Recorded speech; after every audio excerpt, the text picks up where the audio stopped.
في سنة 2024 ياسر طالب عراقي جاي طهران عشان يكمل دراسته. كان يدور له على مكان هادي ورخيص يسكن فيه.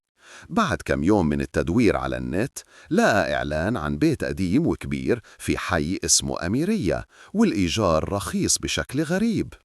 السعر كان مرة منخفض لدرجة إنه ياسر شك في الموضوع، بس يوم راح يشوف البيت حس إنه ما يقدر يقول لا. فتح له الباب شايب لحيته بيضة هادي وما يتكلم كثير. قال له بصوت خفيف: البيت قديم بس سليم، وإذا سمعت أصوات بالليل لا تخاف، البيت هذا قديم.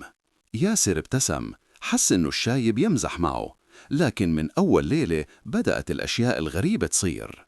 نص الليل بدأ يسمع همسات جاية من المطبخ. أحياناً باب غرفته ينفتح لحاله بدون سبب.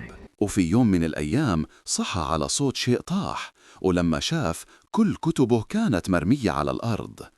الشباك كان مقفول، بس الجو صار بارد بشكل غريب، برد تحسه طالع من جدران البيت نفسه. في الليلة الثانية سمع ياسر صوت خطوات فوق السقف.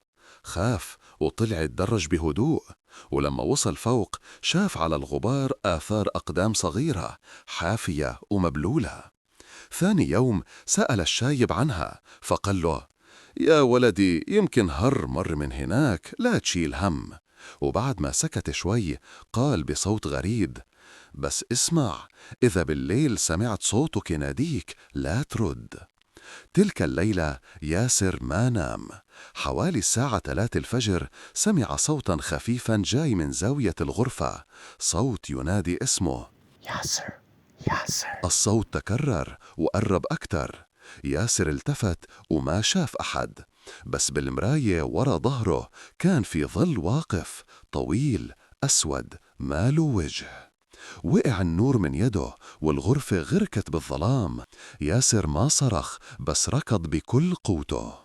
الصبح اللي بعده ياسر جمع أغراضه وطلع من البيت بدون ما يطالع وراه. ومن ذاك اليوم ما عاد في أحد قدر يعيش في هالبيت.